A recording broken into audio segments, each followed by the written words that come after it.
છે તે સોહાગણ બતાવે છે. એક પતિને માને ત્યારે પતિ નથી માનતી. પત્ની પોતાના પતિને માને છે પણ પેલા પતિ નથી માનતી કે પેલા પતિને સજ્જન કરવાનો તે પતિ ઉપર બેઠો છે. તો જે હાચી પત્ની હોય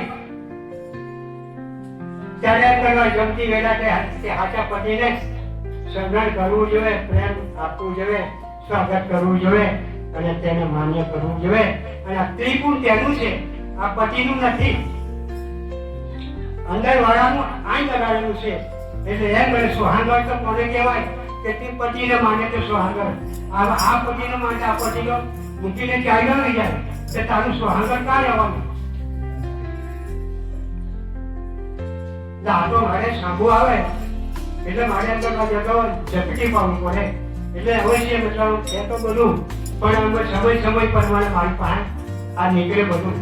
જૂના પુરાણોના મતલબ પુસ્તકો પઢું ત્યારે મને મળે તે અંગારી મતલબ વાંચી બતાવું છે. પણ તમે વાંચી બતાવ્યું એટલે એમ કરવા છે તમે નહીં નથી કરી બતાવ્યું કે ખોટું શું સાચું. એટલે અવશ્ય એમ કરવા જાય તમારા નિયમ પ્રમાણે તમારી માનો કે કરવા જાય નોકરી છે, 15,000 રૂપિયા પગાર છે. તમે સંપ્રદાયમાં તમે જોડાણ થયા. સંપ્રદાયમાં એટલા તમે જોડાણ નથી થયા પણ કદાચ 5, 25, 50, 200, 500, 1000 શિષ્ય હશે. આગળ કઈ નથી કોઈ વખત કોઈની પાસે તમે આશા જમણ આપો એવું તો મારે છે જ નથી, બરાબર? પણ તમે કદાચ શિષ્ય બન્યા એટલે મારી ફરજ છે, તમારી ફરજ બજાવવી પડે. કારણ કે આવા પ્રસંગની અંદર બેસવું કંઈક મતલબ મારે ઘણું ગોઠવણું ત્યાં પણ ગમે છે મંડળ કોઈ બી તો અવશ્ય મારી નોકરી તમે શિષ્ય થઈ છે અને એ પણ મારી પાસે છે તો હું તમને કદાચ અહીં બેસાડું છું કે ભાઈ આવી રીતના મને નોકરી મળી હતી. તો મારે એમ કહેવું કે કદાચ આ સંપ્રદાયમાં તમે જોડાણ થયા તો 5, 25, 50 માણસો આવે એની સેવા મારે કરવી. તો મારાથી મતલબમાં હવે કોઈ મતલબમાં આદાન ચાલુ થઈ શકે એમ નથી. તો સંપ્રદાયમાં જે જોડાણ થયા એને ચાલવાનું હોય ને બધું. ત્યારે એમાં એમ કરવા જાય તો કોણ આ ખેંચે છે, કોણ પકડતા છે, કોણ ઢોબળા છે, કોણ મેળતા છે એવું બધું જાણું છું. જે મારા જે શિષ્ય લોભી છે એ ગજાપતિ એમ કરવા જતો ભલે જોડા પૈસા તો હશે ખરા પણ એમ કે 10ની નોટ છૂટી હોય એટલા રહે એટલે 10ની નોટ અંદર મૂકે. આ 10ની નોટ ઉભે જ છે સંપ્રદાયમાં.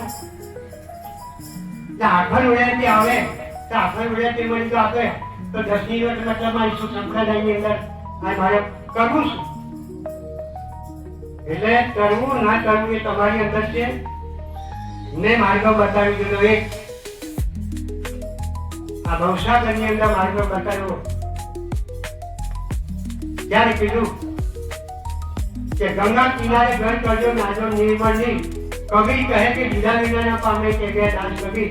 એટલે પુણ્ય માણસના સુખ અને પુણ્ય છે માણસનું દુઃખ. આજે 10મી મારી પાસે ઘણા માગે છે તો 10મી મારે આપતી કયા જાય તે પૈસાનું ત્યાગ નથી કર્યું.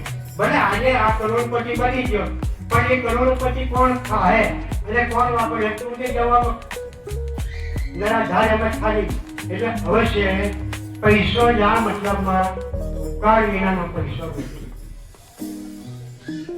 ગમે એટલો જાડો માણા હોય કામ નહીં કરતો તે ગમે એટલો જાડો હોય કે એ શું કામ ખરી વાત છે.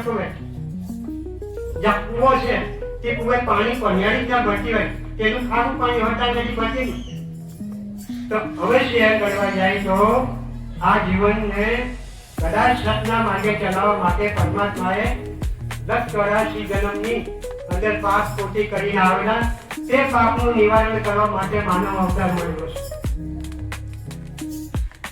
માનવ અવતાર દુર્લભ આપણને મળેલો છે આના માટે કે પાછલા જન્મના જે પાપો છે એ તમારે મારી ભક્તિ કરી ગુણગાન ગાઈ એને ધોઈ નાખજો. આના માટે કોઈ સાબુ નથી. કપડા પહેલા હોય તો સાબુ લગાડો બે નીકળી જાય. શરીર પર મેળો જોવા જાય કોઈ કદાચ એમ કરવા અંદરનો મેળ ધોવો હોય તો ગુરુ જ્ઞાન ના થાય તો ફોગટ ફેરો થયો આ જન્મની અંદર ફોગટ ફેરો થયો એટલે ગુરુ રાહ જોવે છે જ્ઞાનની ભલે મારા શિષ્ય ગમે તેવી હોય એટલે મહારાજ એમ કે કોઈ વખત તમે આવો મારા બાને કોઈ વખત મહારાજ એમ કે આંગણે પગલા પાડો પણ તમે પવિત્ર નથી તારા ગંદા આંગણા પગલા પાડી ને તારું ઘર પવિત્ર કરું પણ તું જ મેળો છે તો ઘરે તું જ પવિત્ર બનાવવાનું છે તારાથી જ પવિત્ર બનવાનું છે એટલે તું પેલો શુદ્ધ થા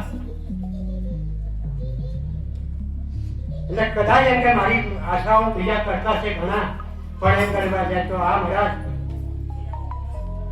બીજા જન્મની અંદર થી આવું તો ઠીક છે પણ તમે શુદ્ધોની કાલે જેવું ના ચાહે કરો ચાહે ના કરો ચાહે કોઈ બી કરો તો પરમાત્મા ની પાસે તમે કોઈ ઈચ્છા કરો અને દુઆ કરો કે સાઈ કરી દો અમને કોઈ સદગતિ આપો સતનો માર્ગ બતાવો સતના રસ્તે ચલાવો સંત તમે બનો કેમ કે આવો ભરો ના કરો કે જંગલમાં હું જામ તો ઘણા ભાગ હોય મારે તો આપું મારા તરફમાં તો મને ખાઈ જાય ભગવાનનું રૂપ છે પણ અહંકાર કરીને હું ત્યાં જાઉં તો ઊંઘી ખાવા જાઉં ઊંઘી માર ખાઈ જાઉં એટલે મારે એમ કહેવું કે ભલે મારા શિષ્ય બન્યા પણ તમે જ્ઞાન તમે થતું કેમ નથી એનું કારણ છે